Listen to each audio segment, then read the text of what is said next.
जय हिंद साथियों, स्वागत है आप सभी का सक्सेस वर्ल्ड एमसीक्यू चैनल पर। तो दोस्तों, आज की इस वीडियो में बिहार पुलिस कांस्टेबल की नई भर्ती के लिए दृष्टि आईएएस बुक से मॉडल प्रैक्टिस सेट नंबर 19 को कवर करेंगे।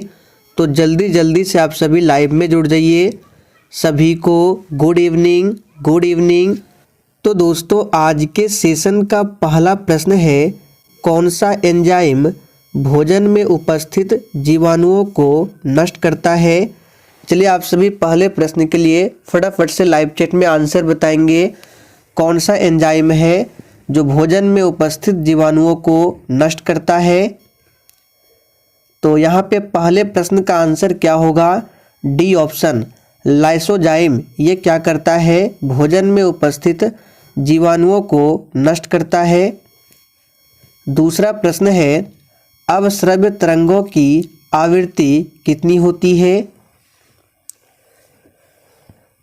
चलिए आप सभी दूसरे प्रश्न के लिए आंसर बताएंगे, अवस्रव्य तरंगों की आवृत्ति कितनी होती है।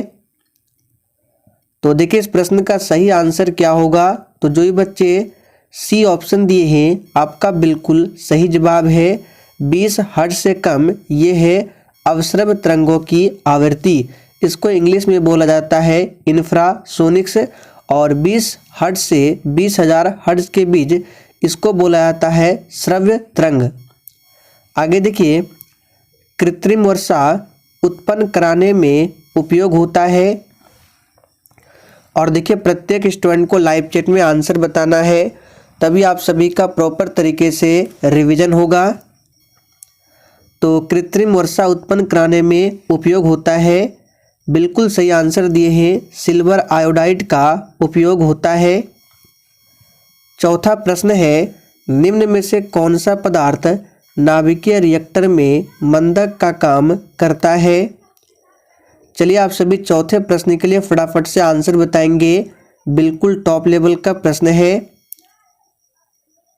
तो यहाँ पे चौथे प्रश्न का आंसर जो ये बच्चे सी ऑप्शन को दिए हैं, आपका बिल्कुल सही जवाब है। भारी जल जो है नाभिकीय रिएक्टर में मंदक का काम करता है। इसका सूत्र पूछा जाता है तो D2O, जिसको ड्यूटेरियम ऑक्साइड बोला जाता है, ये भारी जल का सूत्र है। ओजोन की बात करें तो ओजोन का अणुसूत्र पूछा जाता है, जो कि O3 होता है। ओजोन दिवस प्रत्येक वर्ष 16 सितंबर को मनाया जाता है। ओजोन की सांद्रता को किसमें मापा जाता है, तो डॉप्सन में। यहाँ पे लिख देते हैं, डॉप्सन में ओजोन की सांद्रता को मापा जाता है।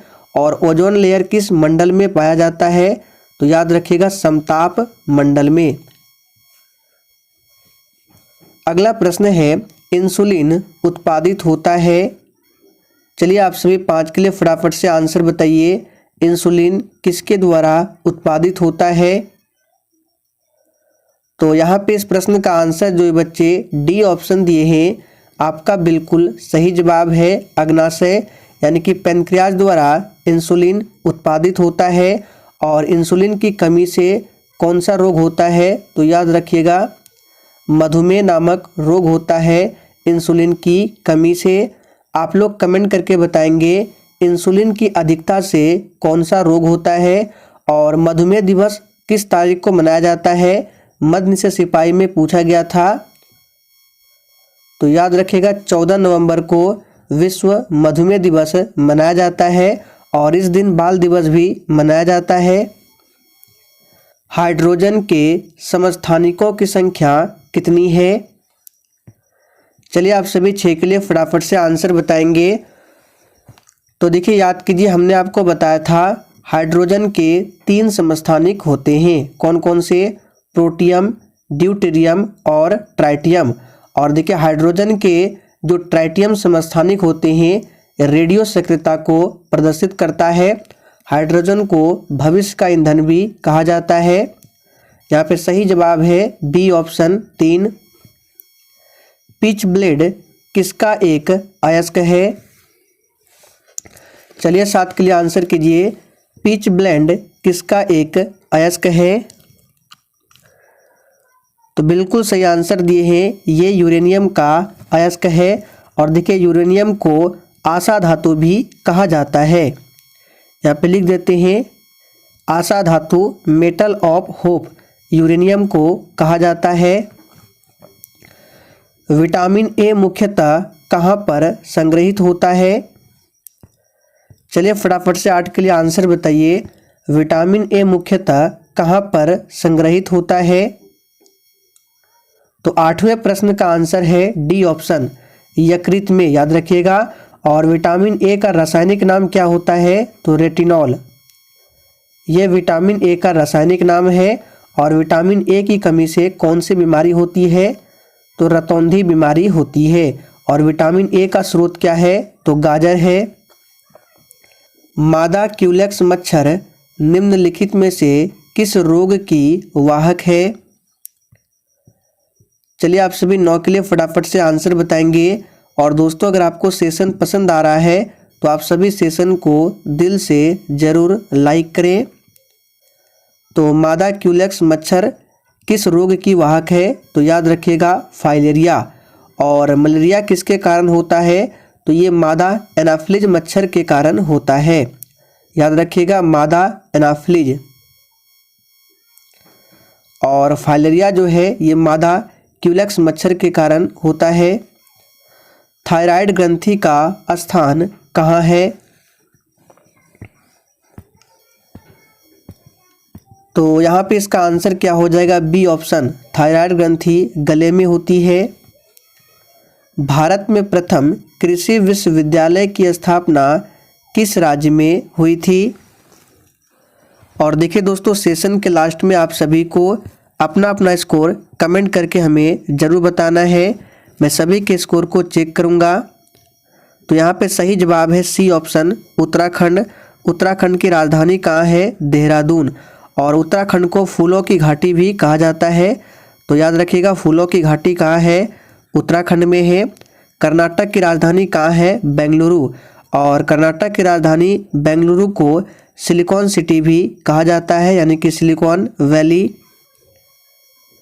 राष्ट्रीय महिला आयोग का गठन में किया गया था, यानी कि किस वर्ष में किया गया था? आप लोग एक प्रश्न का आंसर बताएंगे, साइलेंट वैली। ये बताएंगे कहाँ पर है साइलेंट वैली, किस राज्य में? देखते कितने बच्चे आंसर बताते हैं। तो राष्ट्रीय महिला आयोग का गठन कब किया गया था? 1992 में। बिल्कुल सही आंसर दिए हैं। भारतीय संविधान के किस भाग में नगर पालिकाओं से संबंधित प्रावधान है?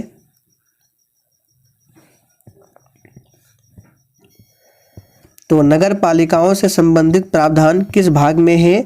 तो भाग 9 क याद रखना है, या फिर भाग 9A, एक ही बात है। भाग 4 क में क्या है? तो मौलिक कर्तव्य है। कृष्णदेव राय ने कौन सी पुस्तक लिखी थी? वेरी इंपॉर्टेंट प्रश्न है, इसको आप सभी मार्क करके रखिए।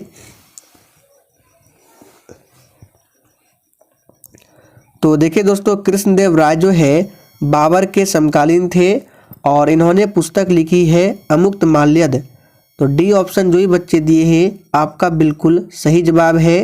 राजतरंगिणी किसकी पुस्तक है? तो कलहन। ये कलहन की पुस्तक है और इसमें कश्मीर के इतिहास के बारे में बताया गया है। अल्पसंख्यकों के लिए राष्ट्रीय आयोग किस वर्ष सर्वाधिक निकाय बना? तो यहाँ पे 15 नंबर का आंसर क्या होगा? डी ऑप्शन, 1993 में। सूचना का अधिकार अधिनियम किस वर्ष पारित हुआ था? वेरी वेरी इंपॉर्टेंट प्रश्न है, इसको भी आप सभी मार्क करें। तो दोस्तों याद कर लीजिए सूचना का अधिकार अधिनियम जो है ये पारित हुआ था 2005 में। जब लोलक घड़ी की लंबाई चौगुनी की जाती है तब उसकी समयावधि यानी कि आवर्तकाल क्या होगा? और देखिए अगर आपको किसी भी प्रश्न में थोड़ा भी डाउट होता है तो आप लोग तुरंत कमेंट करके पूछें, आपके कमेंट का रिप्लाई 100% दिया जाएगा। और आप सभी डेली क्लास को अटेंड करें। क्लास का टाइमिंग है डेली रात 8:30 बजे से। तो यहाँ पे इस प्रश्न का सही जवाब है सी ऑप्शन, दोगुनी। पुस्तक द पीपल्स लीडर के लेखक कौन है? तो देखिए दोस्तों, पुस्तक द पीपल्स लीडर के लेखक कौन है? तो विवेकानंद झा है। सी ऑप्शन आपका सही आंसर है। निम्नलिखित में से किस सुल्तान ने हजरत ए आला की उपाधि धारण की थी? तो यहाँ पे सही जवाब क्या होगा? किस सुल्तान ने हजरत ए आला की उपाधि धारण की थी? तो शेरशाह सूरी ने। शेरशाह सूरी का मकबरा पूछा जाता है बिहार के सासाराम में है। बाबर का मकबरा काबुल में है। अकबर का मकबरा सिकंदरा में है। आप लोग कमेंट करके बताएंगे हुमायूं का मकबरा कहाँ है? अंतिम मौर्य सम्राट कौन था? तो देखिए, इस प्रश्न को भी हमने आपको काफी बार बताया है। अंतिम मौर्य सम्राट कौन था? तो बिल्कुल सही आंसर दिए हैं, बृहद्रथ अंतिम मौर्य सम्राट थे। इनकी हत्या किसने किया था? तो पुष्यमित्र शुंग ने। यहाँ पे लिख देते हैं, पुष्यमित्र शुंग ने इनकी हत्या की थी। और मौर्य वंश के बाद किस वंश का शासन चलता है? तो शुंग वंश, जिसकी स्थापना पुष्यमित्र शुंग के द्वारा किया गया था। देखिए, चंद्रगुप्त मौर्य मौर्य वंश के संस्थापक थे। इनके उत्तराधिकारी थे बिंदुसार, और बिंदुसार के उत्तराधिकारी अशोक हुए। कैमूर पठार किसके लिए प्रसिद्ध है? और देखिए, अभी तक आप लोगों ने सेशन को लाइक नहीं किया है, तो प्लीज़ आप सभी सेशन को फटाफट से लाइक करें। तो कैमूर पठार जो है ये प्रसिद्ध है चूना पत्थर के लिए। कोयला की बात करें तो 4 प्रकार के कोयला है, एंथ्रासाइट, लिग्नाइट, बिटुमिनस और पीट। सबसे उच्चतम कोटि का कोयला कौन सा है? एंथ्रासाइट है। आप लोग कमेंट करके बताएंगे कि भारत में किस कोटि का कोयला सर्वाधिक मिलता है? बिहार में गंगा कितने जिलों से प्रवाहित होती है? तो देखिए, बिहार में गंगा जो है टोटल 12 जिलों से प्रवाहित होती है। गंगा नदी भारत की सबसे लंबी नदी है। कुल लंबाई की बात करें तो 2525 किलोमीटर गंगा नदी की कुल लंबाई है। निम्नलिखित में से कौन सा जिला मत्स्य उत्पादन में शीर्ष पर है? चलिए आंसर बताएंगे। तो याद कर लीजिए, ये है मधुबनी। और देखिए, एक चीज़ आपको याद रखना है, मधुबनी पेंटिंग पूछा जाता है। मधुबनी पेंटिंग किस राज्य से संबंधित है? तो याद रखिएगा, बिहार से। प्रोटीन मुख्यतः बने होते हैं। देखिए, प्रोटीन सबसे अधिक सोयाबीन में मिलता है, और सोयाबीन का सर्वाधिक उत्पादन मध्य प्रदेश में होता है। प्रोटीन की कमी से क्वाशियोरकर बीमारी होती है। इसको आप सभी जरूर लिखें, क्वाशियोरकर बीमारी। और प्रोटीन जो है ये मुख्यतः बने होते हैं अमीनो अम्ल से। आनुवांशिकी उत्परिवर्तन इनमें होता है। चलिए 25 के लिए आंसर बताएंगे।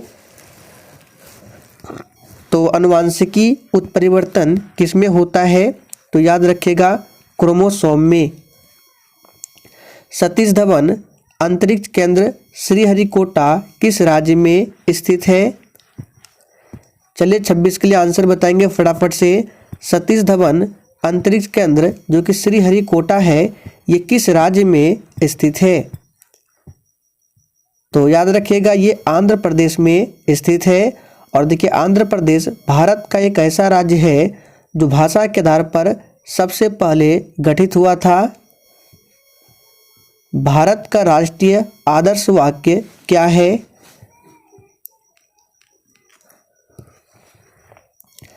तो देखिए, भारत का राष्ट्रीय आदर्श वाक्य जो है सत्यमेव जयते है।